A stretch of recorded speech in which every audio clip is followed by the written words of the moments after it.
Mohon dibantu Bapak dosen ataupun karyawan yang ada di belakang untuk dapat mengarahkan mahasiswa untuk menempati saf yang ada di depan.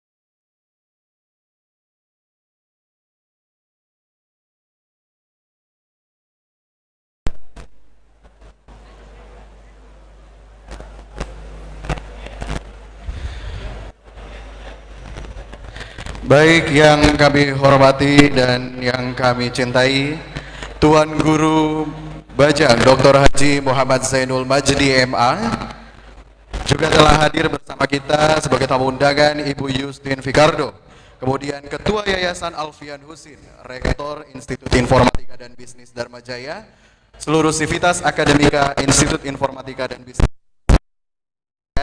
dan jamaah Masjid Baitul Ilmi yang berbahagia. Assalamualaikum warahmatullahi wabarakatuh.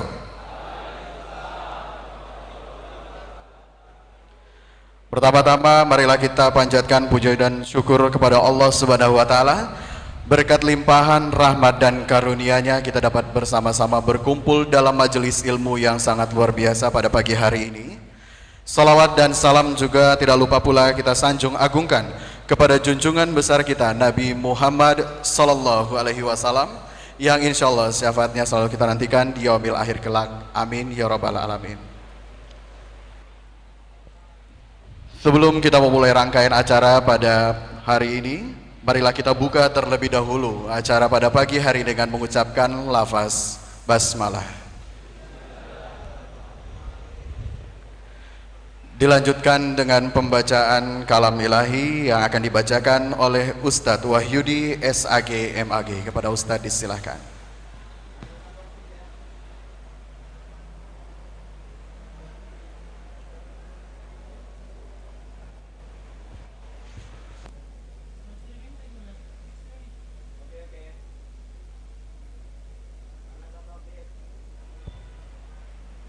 Assalamualaikum warahmatullahi wabarakatuh.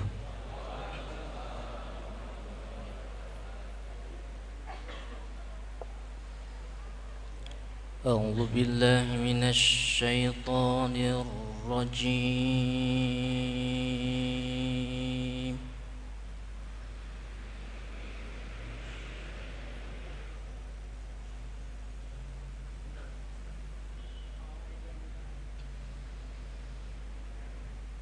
Bismillahirrahmanirrahim.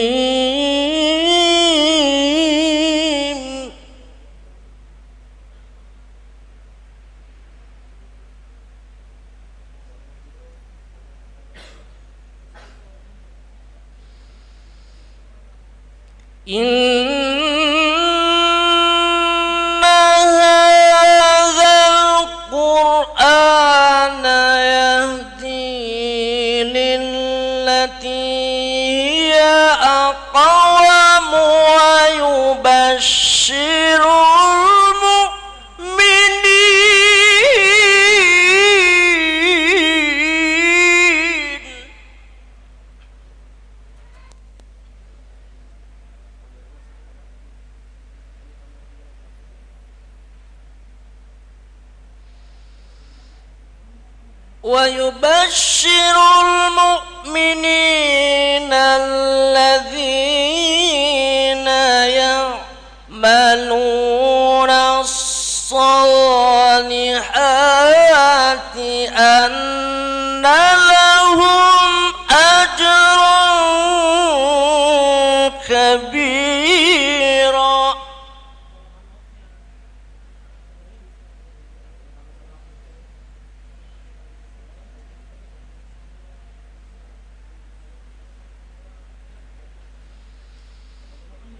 Bismillahirrahmanirrahim.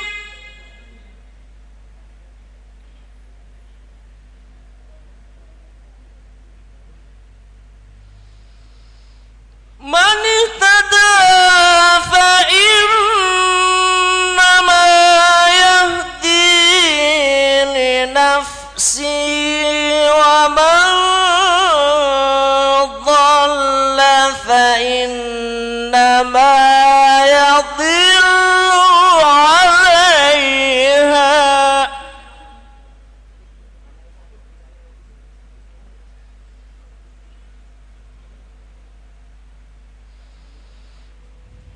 ولا تزر وازرة وزر أخرى وما كنا معذبين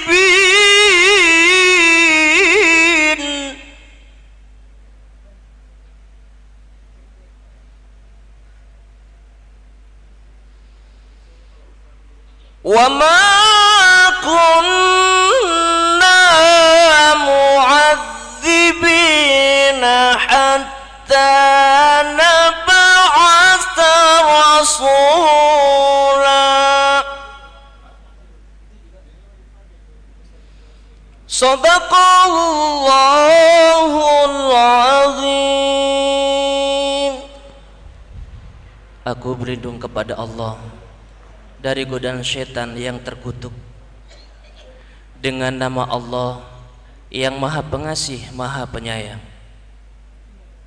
Sungguh Al-Quran ini memberi petunjuk ke jalan yang paling lurus dan memberi kabar gembira kepada orang mukmin yang mengerjakan kebajikan bahwa mereka akan mendapat pahala yang besar.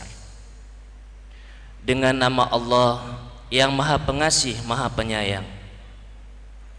Barang siapa berbuat sesuai dengan petunjuk Allah, maka sesungguhnya itu untuk keselamatan dirinya sendiri. Dan barang siapa tersesat, maka sesungguhnya kerugian itu bagi dirinya sendiri. Dan seorang yang berdosa tidak dapat memikul dosa orang lain, tetapi kami tidak akan menyiksa sebelum kami mengutus seorang Rasul. Maha benar Allah dengan segala firman-Nya. Wassalamualaikum warahmatullahi wabarakatuh.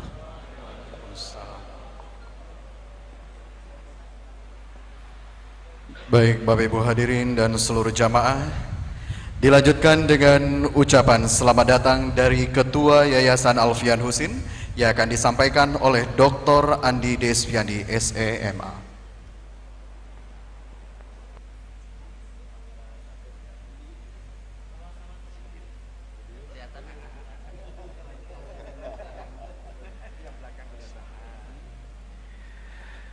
Bismillahirrahmanirrahim. Assalamualaikum warahmatullahi wabarakatuh. Tabi pun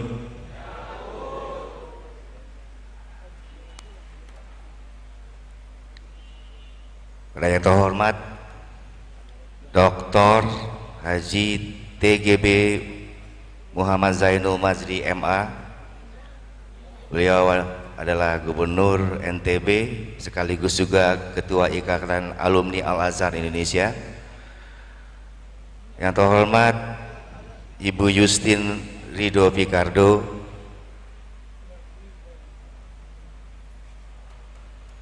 beliau adalah selain istri dari Bapak Ridho Picardo juga perangkap Ketua Umum Majelis Taklim Ar-Ridho Provinsi Lampung. Selamat datang. Bapak Ari, Bendahara Yayasan Alfian Husin, Ustadz Bohori, Rektor IPI Dharma Jaya, dan jajaran serta rombongan dari Bapak TGB, alim ulama, undangan, serta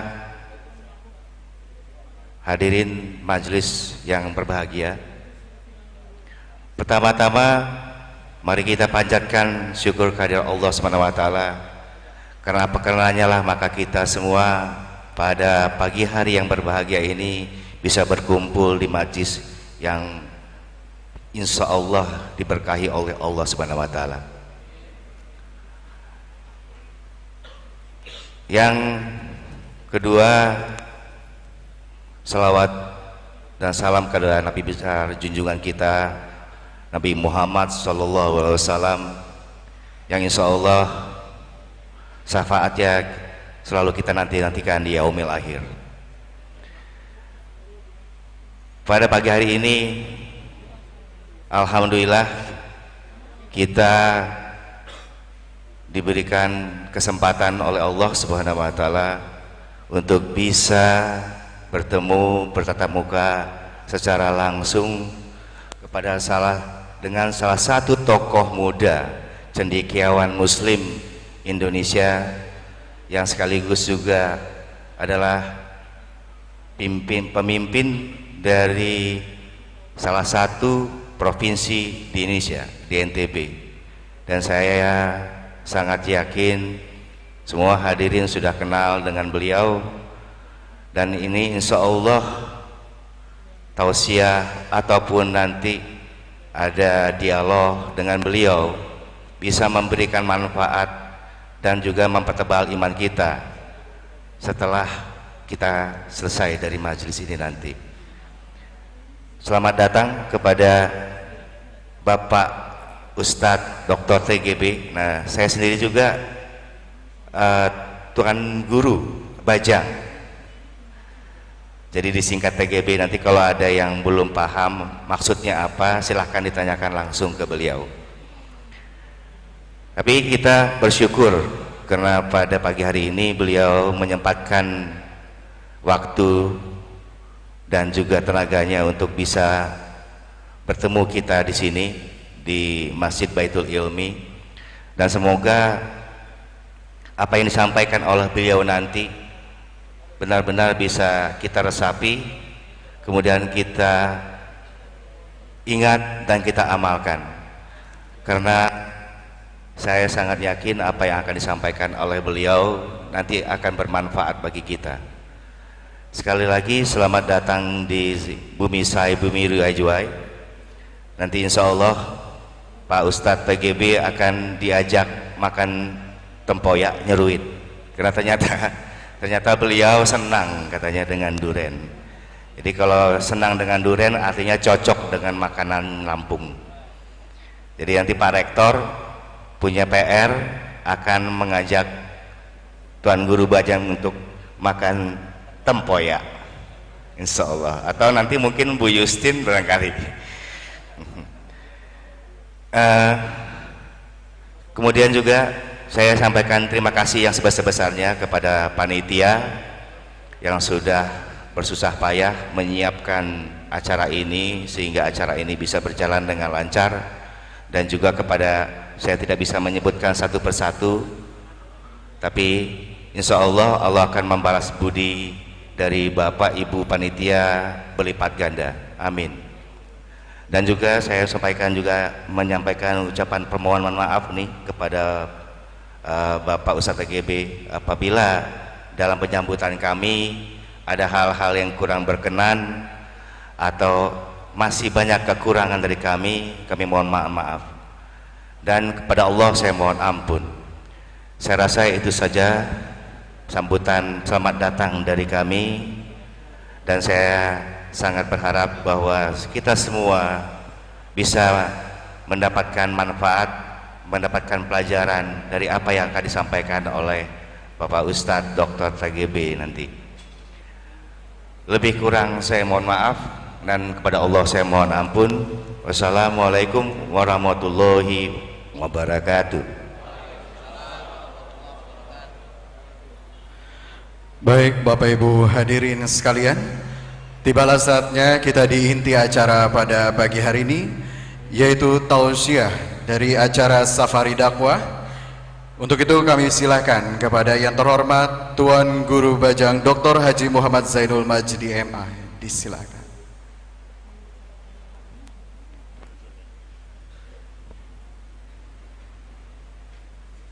Bismillahirrahmanirrahim. Assalamualaikum warahmatullahi wabarakatuh.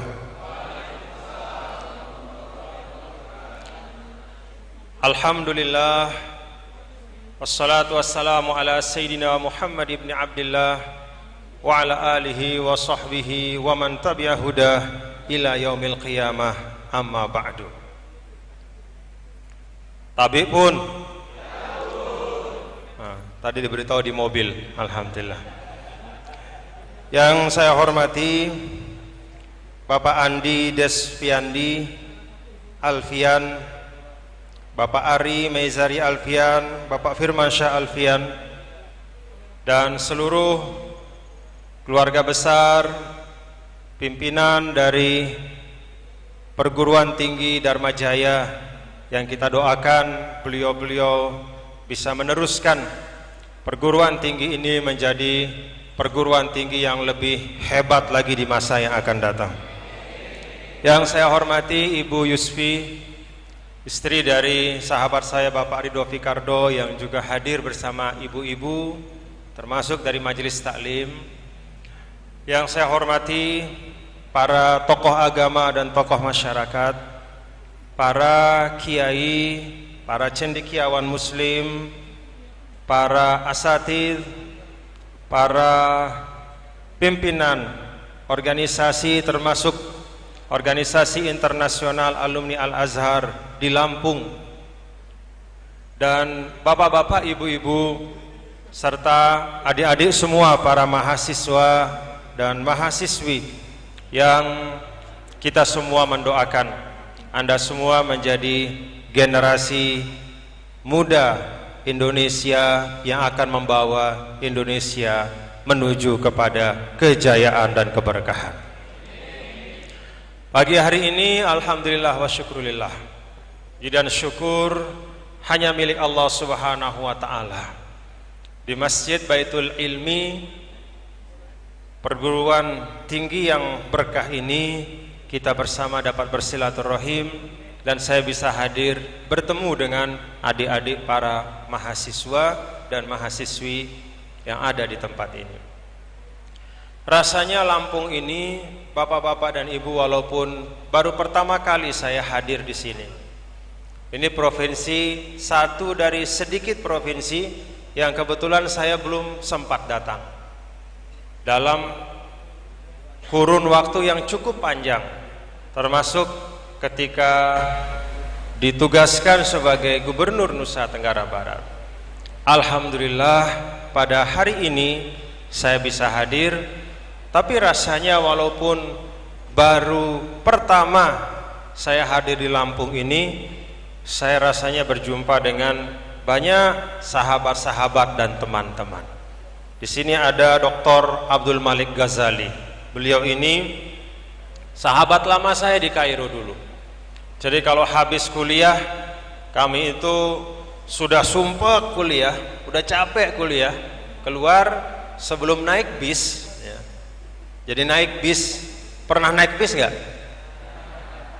Jadi di Kairo itu jangan dibayangkan seperti Bandar Lampung sekarang. Kalau sekarang adik-adik dan para mahasiswa-mahasiswi itu fasilitasnya luar biasa. Kemudahan transportasi, kemudahan telekomunikasi, kemajuan ilmu pengetahuan. Kalau dulu di Kairo sekitar 25 tahun yang lalu, saya dengan beliau itu hari-hari naik turun bis. Makanya anak-anak lulusan Kairo, kalau bajunya dilepas, dicek lengan kanan dan lengan kiri, itu biasanya lebih besar lengan kanannya ya. Bukan apa-apa ya. Jadi dulu ada kakak kelas saya, beliau itu lulus dari Kairo lalu menikah dan kemudian tinggal di Mekah, punya anak laki perempuan. Ketika anaknya mulai besar ya, 5 atau 6 tahun, nanya sama bapaknya, baba gitu. Baba itu bapak. Pak, kok tangannya bapak yang sebelah kanan lebih besar dari yang kiri? Lengannya lebih besar. Kata babanya, oh dulu saya waktu di Kairo itu biasa maintenance. Jadi ngakunya sama anaknya maintenance. Karena saya biasa maintenance, tangan kanan ini lebih besar dari tangan kiri. Padahal bukan karena maintenance, bapak-bapak dan ibu, adik-adik sekalian. Tangan kita lebih besar karena setiap hari itu minimal kita bergantung di bis itu 2-3 jam. Jadi kita berdiri, kan kalau berdiri tangan harus ngunci itu. Apalagi orang Indonesia kecil, orang Mesir besar-besar ya. Dia tiup saja kita bisa melintir-lintir sama orang Mesir. Maka harus pegang kuat-kuat, dan itu bertahun-tahun. Makanya kalau Ustadz Abdul Malik ini pakai batik panjang ya, suruh dia buka batiknya, itu mesti lengan kanannya itu lebih besar daripada lengan kiri. Atau kalau yang biasa bergantung pakai tangan kiri, itu lengan kirinya lebih besar. Mungkin seperti Ustadz Arifin itu ya. Jadi itulah yang dulu anak-anakku dan adik-adik sekalian, sekian tahun yang lalu, apa yang menjadi sarana untuk belajar itu jauh lebih sedikit dan lebih terbatas daripada zaman sekarang. Artinya adik-adik semua para mahasiswa dan mahasiswi ketika sekarang mendapat kesempatan untuk belajar, pertama banyak bersyukur kepada Allah Subhanahu wa taala bahwa jalan-jalan untuk menuntut ilmu zaman sekarang ini jauh lebih mudah dan dimudahkan oleh Allah dibandingkan sekian waktu yang lalu. Rasanya walaupun pertama ke Lampung, tapi saya sudah akrab karena banyak teman-teman lama di sini. Alhamdulillah. Termasuk Pak Rektor juga. Jadi sama Pak Rektor saya satu pesawat tadi dari Jakarta. Beliau ada kegiatan di Jakarta, satu pesawat. Jadi saya sudah berkenalan dengan Pak Rektor Dharma Jaya. Kalau rektornya begini, lihat Pak Rektor nggak? Kalau Pak Rektornya begini, maka insya Allah ini tanda bahwa kampus ini tidak hanya punya ISO 9001, tidak hanya terakreditasi A atau B, tetapi insya Allah dari kampus ini akan lahir para alumni yang tak hanya berilmu mumpuni, tetapi juga punya akhlak yang mulia insya Allah. Bapak Ibu hadirin dan hadirat sekalian, kalau kita meletakkan anak-anak muda di dalam panggung sejarah, siapa anak-anak muda itu? Anda semua, para mahasiswa dan mahasiswi, atau kita semua. Kalau kita letakkan anak muda di panggung sejarah, apakah itu sejarah yang sudah tertulis, yang ada catatannya? Di dalam sejarah kita yang panjang sekali, kalau di Jawa itu ada babat-babat, di Lombok juga ada babat. Saya nggak tahu di Sumatera, di Lampung ada babatnya nggak? Sejarah tertulis itu, kerajaan-kerajaan ada? Apa namanya kalau di sini babatnya? Ya, skala Bra. Skala Bra. Nah, kalau dilihat dari sejarah, baik yang tertulis di babat-babat dan di catatan-catatan orang tua kita, atau kita tarik lebih jauh lagi pada sejarah yang catatannya hanya di kitab-kitab suci, termasuk kita sebagai umat Islam di dalam kitab suci Al-Quran, maka selalu di dalam setiap episode sejarah itu anak-anak muda menempati posisi yang sentral. Tidak pernah anak muda di panggung sejarah itu di pinggir-pinggir. Dia selalu di pusat peradaban dan perubahan sejarah. Kalau kita baca di dalam Al-Quran misalnya, kisah tentang Nabi Ibrahim yang terserak di beberapa surah. Ada di surah Ibrahim, ada di surah Al-Qasas, ada di surah Al-Baqarah, dan ada di beberapa surah. Salah satu gambaran Allah Subhanahu wa taala tentang Nabi Ibrahim apa? Qalu sami'na fatan yuqalu lahu Ibrahim. Jadi kata Allah, Ibrahim itu adalah fata, dia seorang pemuda. Demikian pula kalau kita membaca tentang Ashabul Kahfi, itu pelaku sejarah utama juga anak-anak muda.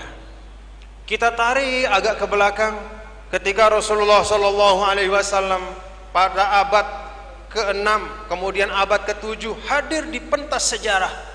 Siapakah yang menjaga, yang mengawal, yang membentengi, sekaligus menjadi orang-orang di garis depan perjuangan, sekaligus menjadi utusan-utusan Nabi yang utama ke seluruh penjuru dunia?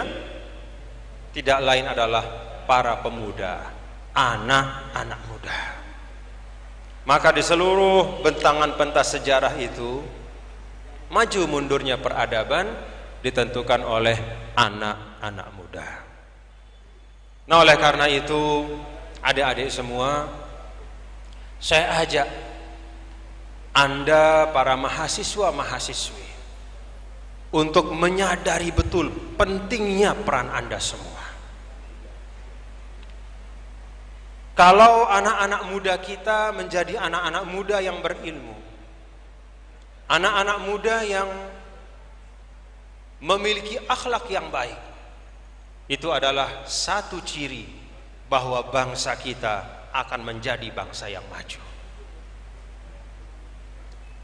Itu sebabnya kekuatan dan kelemahan dari suatu bangsa itu sering diukur dari kekuatan atau kelemahan anak-anak mudanya. Ada kisah tentang suatu kerajaan dulu di daerah Andalus, Spanyol. Ada kerajaan Islam. Kerajaan ini dikelilingi oleh kerajaan-kerajaan yang tidak suka kepada dia, pingin untuk merampas, pingin untuk mengambil dan menguasai, ingin untuk menjajah. Bertahun-tahun diserang, nggak bisa-bisa jatuh. Bertahun-tahun diserbu, tetap bisa dipertahankan. Maka kemudian ada seorang raja dari kerajaan di sekitar kerajaan Islam itu yang mengirim mata-mata. Dia kirim mata-mata untuk melihat sisi-sisi kelemahan dan kekuatan. Kira-kira kalau kita serbu sekarang, bisa nggak kita kalahkan? Dikirim mata-mata. Nah, mata-mata itu kemudian datang dengan bahasa yang sudah dia kuasai. Jadi yang namanya seorang kalau ingin berdakwah, seorang kalau ingin masuk ke suatu masyarakat, dia mesti paham tentang adat istiadat, tentang bahasa, tentang latar belakang masyarakat itu. Datanglah mata-mata itu. Kalau negara pada zaman dulu itu selalu ada pintu kota. Begitu sampai di pintu kota, mata-mata itu melihat ada seorang anak muda. Anak muda itu sedang menangis terseduh-seduh. Ditanyalah oleh mata-mata itu, apa yang membuatmu nangis anak muda? Kok sedih sekali di pagi-pagi buta? Ini masih pagi, suasananya masih nyaman, burung-burung berkicauan, udaranya segar, kok kamu nangis? Apa perkaranya? Anak muda itu mengatakan, Pak, saya sedih, saya nangis karena tadi pagi saya luput sholat berjamaah di masjid. Anak muda itu nangis karena dia terlewat berjamaah di masjid. Begitu mendengar pernyataan anak muda itu, mata-mata itu gak jadi masuk ke kota, langsung balik kembali ke negara asalnya, langsung melapor ke rajanya. Assalamualaikum, kira-kira begitulah. Pak, saya sudah selesai melaksanakan tugas. Rajanya nanya, kok baru berapa hari sudah pulang? Apa kamu sudah tahu keadaan mereka? Hasil pengamatanmu seperti apa? Kata mata-mata itu, saya berkesimpulan bahwa sebesar-besar dan sehebat-hebat kekuatan kita tidak akan mungkin mengalahkan mereka sekarang. Raja bertanya, apa alasan? Diceritakanlah oleh mata-mata itu bahwa dia berjumpa dengan seorang anak muda di pintu kota yang menangis terseduh-seduh hanya karena dia terlewat sholat subuh berjamaah di masjid. Kata mata-mata itu, negara yang generasi mudanya punya penghayatan keimanan seperti itu, negara yang anak-anak mudanya itu punya rasa takut kepada Allah seperti itu, negara yang anak-anak mudanya itu merasa punya tanggung jawab besar yang dia pikirkan tidak hanya kesehariannya tapi jauh masa depan, bahkan tidak hanya keselamatan dunia tapi dia berpikir tentang akhiratnya. Kata mata-mata itu, bangsa yang anak mudanya punya kualitas keimanan seperti itu adalah bangsa yang tidak mungkin dikalahkan oleh siapapun. Jadi Pak Raja, kalau kita kirim pasukan sekarang sia-sia saja. Anak mudanya punya benteng kekuatan, keimanan, keyakinan dan rasa takut kepada Allah yang luar biasa. Raja itu setuju. Oke, sip, saya terima. Dah, istirahat dulu. 2 tahun kemudian dikisahkan raja itu mengirim mata-mata itu lagi. Berangkat, sama juga. Di pintu kota itu, Atabatil Madinah, ada anak muda nangis. Sama juga. Hari masih gelap, matahari belum keluar, masih fajar, pagi buta. Kata mata-mata itu, Dek, kok kamu sedih sekali? Ada apa? Sambil terseduh-seduh anak muda itu mengatakan, Pak, doakan saya, pacar saya meninggalkan saya. Pacar saya meninggalkan saya. Habibati tarokatni, pacarku pergi, putus cinta. Mata-mata itu langsung kembali, lalu ketuk pintu rajanya, Pak, sekarang saatnya. Ditanya, kenapa kamu bisa mengatakan seperti itu? Saya baru pulang dari kerajaan itu dan saya lihat bahwa anak-anak muda mereka sudah tidak memiliki lagi keteguhan. Anak-anak muda mereka sudah tidak lagi memiliki keteguhan. Anak-anak muda mereka nangis bukan karena sesuatu yang luar biasa, bukan karena sesuatu yang bernilai besar, tetapi hanya sesuatu yang remeh dan kecil. Hanya urusan anak muda biasa, tapi dia terseduh-seduh seperti orang yang putus harapan, seperti orang yang tidak punya semangat hidup. Bangsa yang anak mudanya jiwanya selemah itu adalah bangsa yang pasti akan takluk dengan serangan, walaupun dengan serangan yang lemah. Dan benar dikisahkan dalam riwayat itu bahwa disiapkan dalam 1 minggu tentara diserbu, habis semuanya.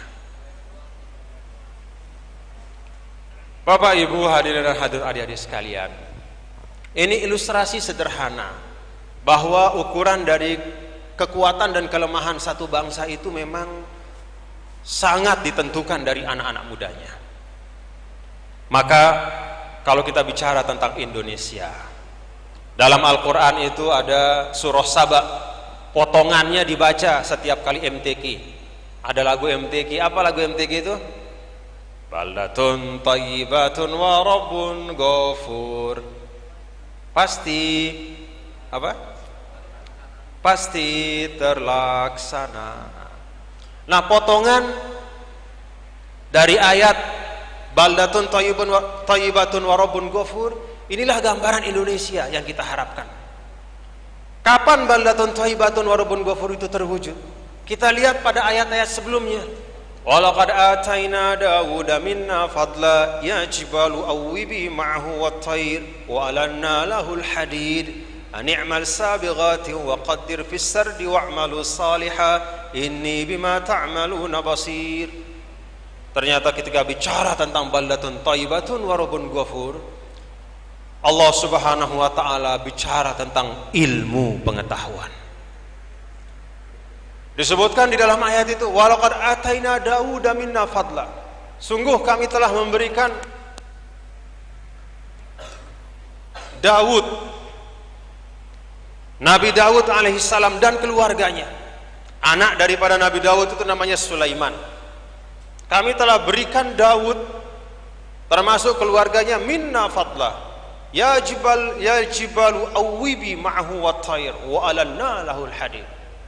Nabi Daud itu saking hebatnya, saking dimuliakannya, Allah Subhanahu wa taala sampai memerintahkan gunung-gunung dan burung-burung untuk ikut bertasbih bersama beliau. Wa alanna lahul hadid.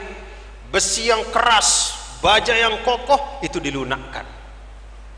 Ani'mal sabighatin wa qaddir fis sardi. Dari itu kemudian diolah. Baja yang keras itu diolah untuk menjadi baju-baju perang, untuk menjadi perisai dalam pertempuran. Lalu kemudian diminta untuk syukur kepada Allah. Wali Sulaiman ar-riha quduwuha syahrun wa rawahuha syahr wa asanna lahu 'ainal qitr. Tembaga itu diencerkan dengan pengetahuan oleh Nabi Sulaiman. Wa minal jinni man ya'malu baina yadayhi bi idzni rabbih. Dan seterusnya. Ayat-ayat sebelum baldatun thayyibatun wa rabbun ghafur berbicara tentang ilmu dan teknologi. Nah, kalau kita ingin melihat Indonesia ke depan, ingin melihat Indonesia baldatun thayyibatun wa rabbun ghafur, ingin adik-adik semua? Ingin kita melihat Indonesia seperti itu? Baldatun thayyibatun wa rabbun ghafur, negeri yang baik dan ampunan Allah juga terlimpah akan meliputi negara itu, akan dijaga dari segala macam hal-hal yang tidak baik. Maka kalau di banyak negara-negara lain kita melihat ada perpecahan dan peperangan, kalau ada warabun ghafur, maka yang terjadi adalah kedamaian dan ketenangan. Kalau kita ingin menyaksikan Indonesia seperti itu, negeri ini menjadi berkah, ampunan Allah terlimpah, maka jalannya harus mengikuti jalan yang diuraikan oleh Allah dalam ayat-ayat sebelumnya itu. Menguasai ilmu dan teknologi. Tetapi ternyata tidak cukup. Menguasai ilmu dan teknologi harus dilengkapi, disempurnakan. Bahkan tidak hanya dilengkapi dan disempurnakan, tetapi juga difondasikan. Apa yang menjadi fondasi penguasaan ilmu dan teknologi itu? Wa qalilum min ibadiyasy syakur.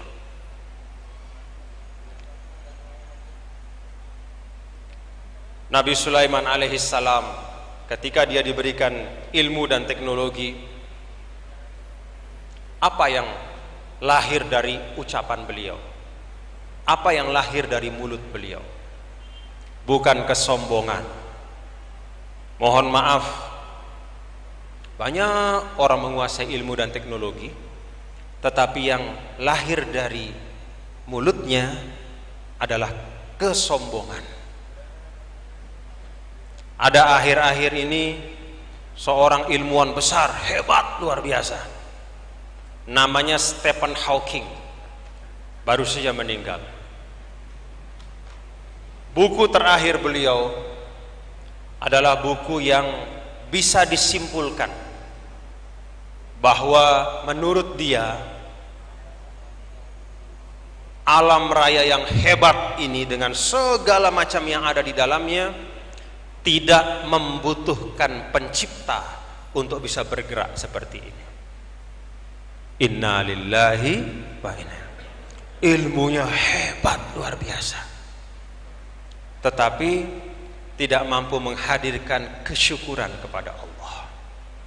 Maka ketika Allah Subhanahu wa taala menceritakan tentang bagaimana hebatnya ilmu dan teknologi yang dikuasai oleh Nabi Daud dan Nabi Sulaiman, Allah ingatkan dalam ucapan Nabi Sulaiman, hadza min fadli rabbi liyabluwani ashkuru am akfur. Jadi segala hal yang didapatkan oleh saya, apapun yang Allah Subhanahu wa taala berikan kepada saya, itu adalah karunia dari Allah Subhanahu wa taala untuk menguji apakah ini dapat saya gunakan dalam kebaikan ataukah menjadi jalan untuk saya semakin jauh dari Allah Subhanahu wa taala. Ashkuru am akfur. Wa man syakara fa innama yashkuru li nafsi. Nah, Bapak Ibu, dari uraian Al-Qur'an secara sederhana ini, saya ajak kita semua untuk mari kita bangun visi tentang Indonesia ke depan. Indonesia yang seperti apa? Kalau dalam keseluruhan rangkaian ayat ini, fondasinya adalah kesyukuran kepada Allah Subhanahu wa taala, dan pilar-pilar yang menyangga kemajuannya adalah pilar ilmu dan teknologi yang bermanfaat. Maka tadi di dalam ruangan pimpinan yayasan atau Pak Rektor, saya melihat dan saya amati apa yang menjadi lambang dari perguruan tinggi ini. Saya tanya Pak Rektor dan saya perhatikan di atas itu ada buku, lalu di sebelah kanan itu ada gambar bintang-bintang, lalu di sebelah kiri itu ada gajah. Kalau di dalam Islam, para ulama menyebutkan bahwa kitabullah itu ada dua macam. Jadi kitab Allah itu ada dua macam. Yang pertama kitab Allah al-maqru', kitab yang dibaca. Apa kitab Allah yang dibaca? Kitab suci. Nah, itu ada tuh di atas. Di atas kiri kanan ada. Mudah-mudahan dibaca ya. Dibaca? Harus dibaca. Pertama, kitab Allah itu adalah yang tertulis. Kitab suci Al-Quran. Anak-anak kita, besarkan dia dengan mendekatkannya kepada Al-Quran. Alhamdulillah, saya kemarin diminta untuk jadi salah satu juri tamu. Ada acara namanya Hafiz Indonesia. Pernah nonton nggak? Hafiz Indonesia itu saya kaget, karena saya itu orang yang tidak suka nonton TV. Saya mungkin ada 7-8 tahun sudah tidak pernah nonton TV. Kenapa tidak pernah nonton TV? Ya emang nggak pernah nonton TV aja gitu. Tapi ngelihat YouTube sering. Ngelihat YouTube sering, apalagi YouTube-nya adik kelas saya yang namanya Ustadz Abdul Somad. Itu sering saya tonton. Nah, saya tidak tahu ada acara yang seperti itu. Begitu saya datang, saya diminta jadi juri bersama ada Syekh Ali Jabir dan ada Ustadz Dr. Kiai Haji Amir Fatah Faisal. Itu ahli-ahli dalam ilmu Al-Quran. Begitu saya hadir, di acara itu ada 6 anak yang akan diuji hafalannya, yang membuat saya terharu ya, adik-adik semua. Anak-anak itu usianya bukan 15, 16, 17 tahun, bukan 15, 14 tahun, seperti ketika saya dulu dapat kesempatan untuk menghafal Al-Quran pada usia sekitar 18, 17, 18 tahun. Anak-anak yang 6 itu usianya yang paling kecil 5 tahun dan yang paling besar itu usianya 11 tahun. 5 tahun. Tapi dari 5 tahun itu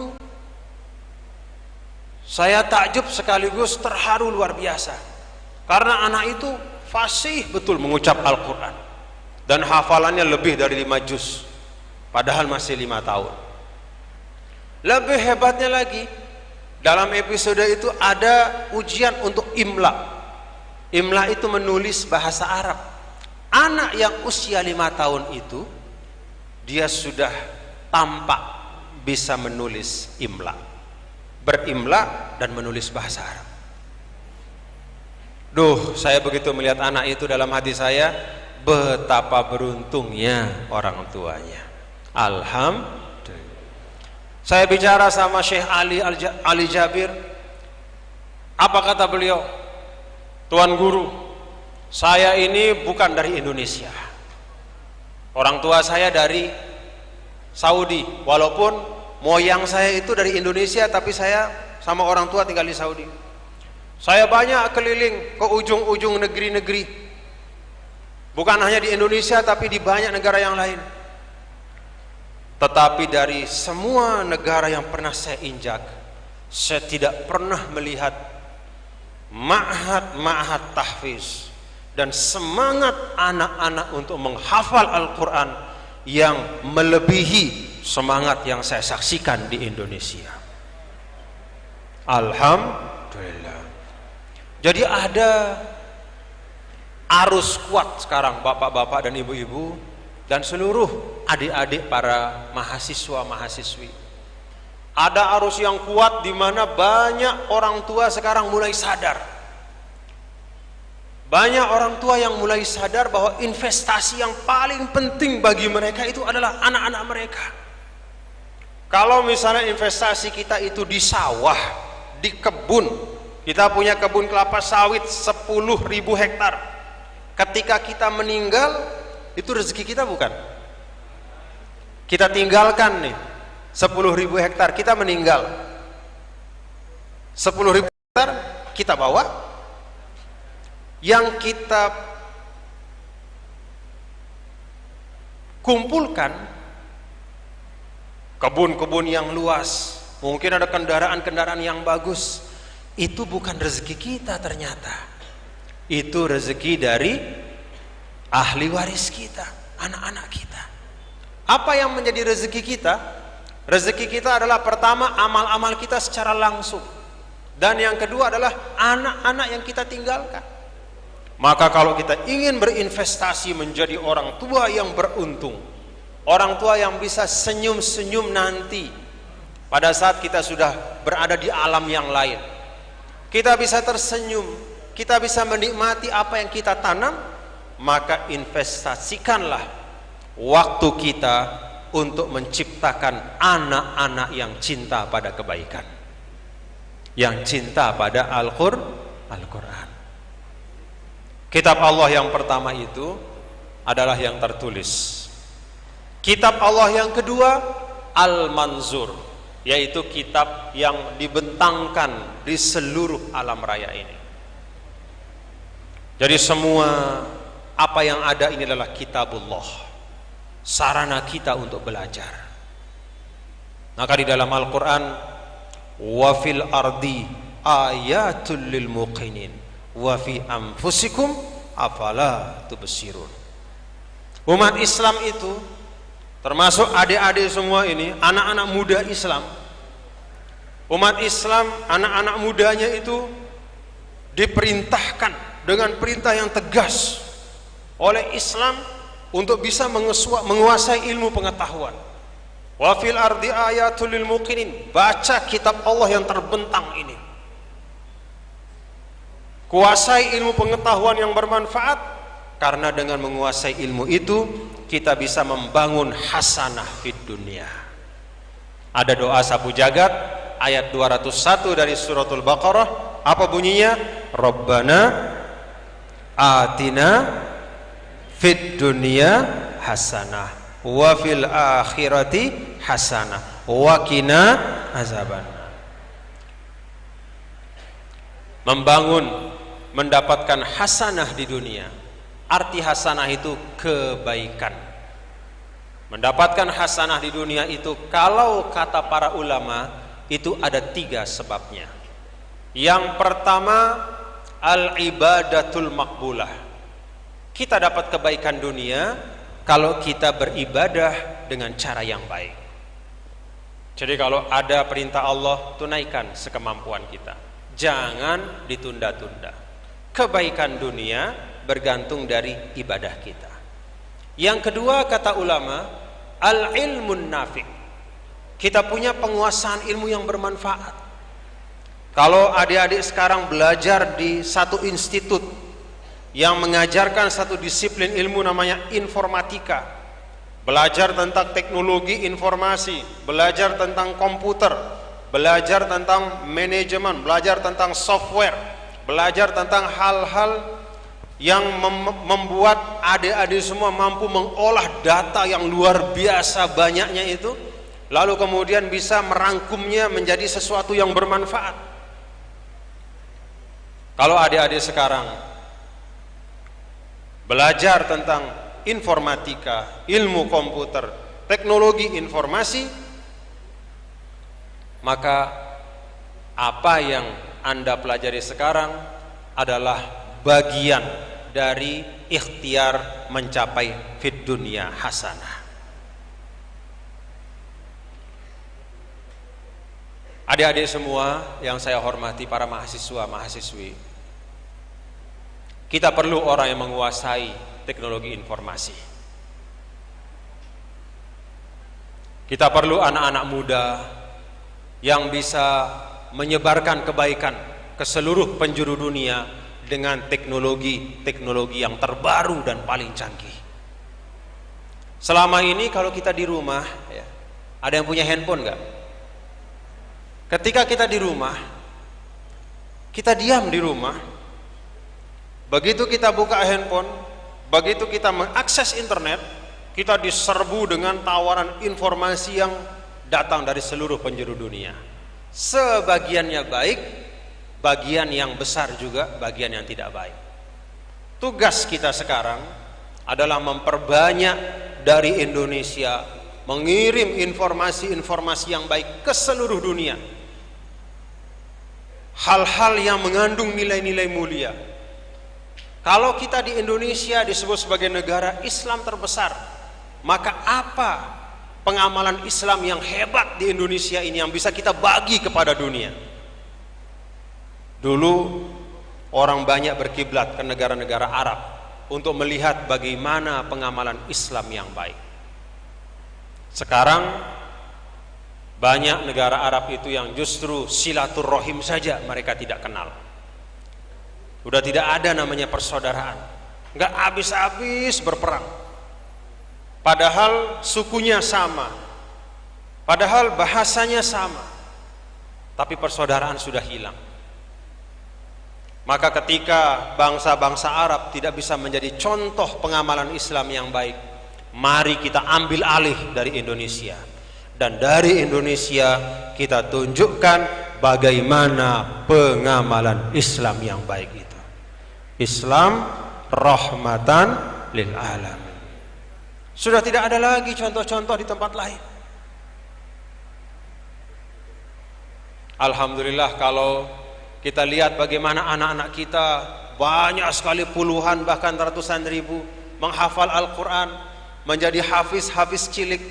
Pada usia yang saya sendiri tidak tergambar, kok bisa dia menghafal Quran? Padahal usia masih 5-6 tahun. Maka ada gelombang kebaikan yang luar biasa.